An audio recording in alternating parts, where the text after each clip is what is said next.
La danza patrimonial de los Tobas del Estado Plurinacional de Bolivia tiene sus orígenes desde tiempos ancestrales en Oruro, caracterizada por personificar a los diversos grupos de pueblos indígenas que habitaban fuera de la cordillera de los Andes, específicamente situadas en las tierras bajas del Chaco, Oriente y Amazonía boliviana, quienes eran nombradas genéricamente pueblos de chunchos, por ser hombres guerreros ataviados de plumas, de lanza, arco y flecha.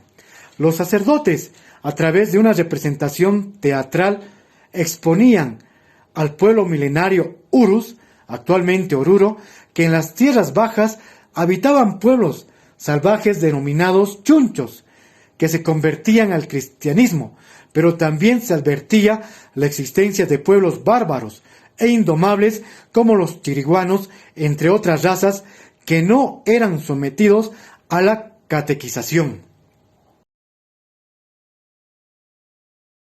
Vamos a hablar de lo que dice este periódico, lo tenemos y está en el archivo de Sucre y también está en el archivo de la Cancillería, en el cual ha encontrado una copia para demostrar justamente esta antigüedad.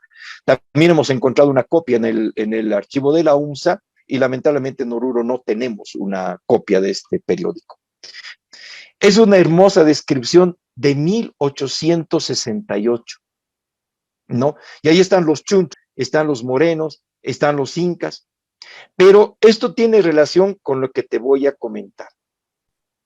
Porque resulta que el cura Carlos Felipe Beltrán publica precisamente 10 libros, no, son realmente una colección preciosa de libros, donde habla de la civilización del indio, miscelánea literaria quechua español, y habla también de la antología quichua, dividida en dos partes, profana y sagrada, recogida, aumentada y enriquecida, publicada desde 1869-70, estos dos son de 1890 y 1891, en su propia editorial que se llama Editorial El Progreso. Los chunchus que se convierten y los chiriguanos que se convertirán.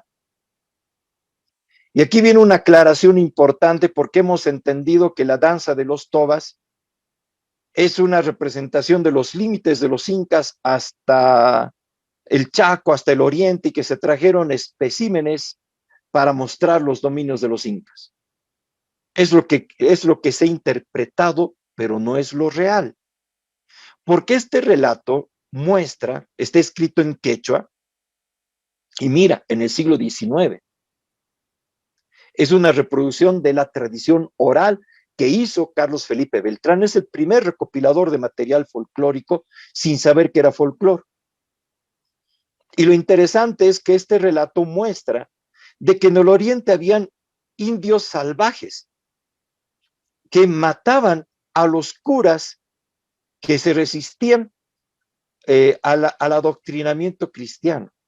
Y quería mostrar a los urus de acá de que habían bárbaros, salvajes, que no todos los indios eran iguales, porque los que vivían aquí eran más civilizados que los del Oriente. Y ahí viene el relato, los chunchus que se convierten y los chiriguanos que se convertirán, porque no lograron convertirlos al cristianismo. Y el relato es precioso, es muy lindo. Estamos viendo en algún momento de reproducir este relato otra vez, porque estoy seguro que desde mediados, desde finales del siglo XIX, este relato no se lo ha vuelto a representar en Oruro, ni tampoco en San Pedro de Chayacoyo.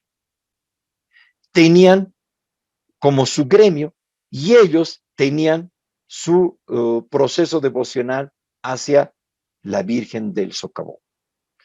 Porque el pasante es un personaje sumamente importante desde el momento que se han empezado a desarrollar los procesos patronales y entramos al siglo XX. Esta fiesta que hemos leído con el periódico El Republicano tenía su pasante, el pasante de diablos. ¿Y qué hacía el pasante? Hacía su convite de plata, y llamaba a los de su gremio para que acompañen al cortejo, y a su gremio se vestían de chunchos. Esa es la relación y por eso es que se desarrolla este proceso fuerte. Pero la licencia que tenían los mestizos e indígenas era el sábado antes del domingo de carnaval. Entonces juntaron un día antes del carnaval para que se desarrolle esta actividad con la licencia. Por eso es que este periódico habla del carnaval, ¿no?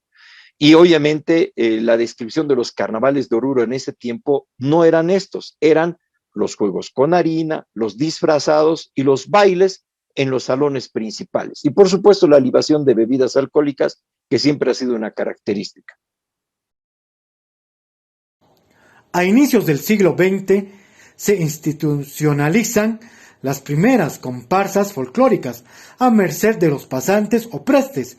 Así tenemos la comparsa de los Diablos en 1904, la comparsa de los Incas en 1906, la comparsa de los Morenos en 1913, la comparsa de los Tobas en 1917, la comparsa de los Llameros en 1921, entre otras danzas devocionales, para rendir su danza y dirigirse rumbo a la capilla de la Virgen del Socavón, patrona de los mineros y del folclor boliviano.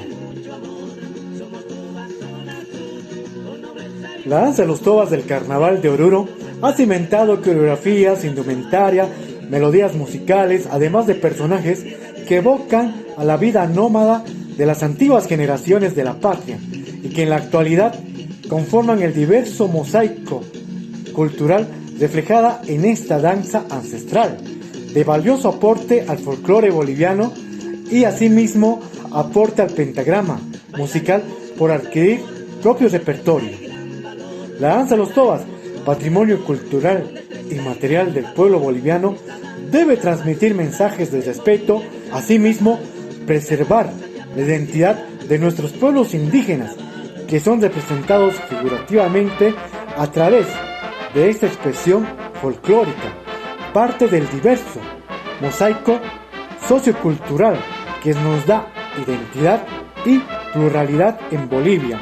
Además, es pertinente transmitir a las futuras generaciones el legado ancestral, cultural e histórico respaldados en fuentes bibliográficas para evitar apropiaciones indebidas o malas interpretaciones sobre el legado cultural e histórico de la danza patrimonial de los Tobas.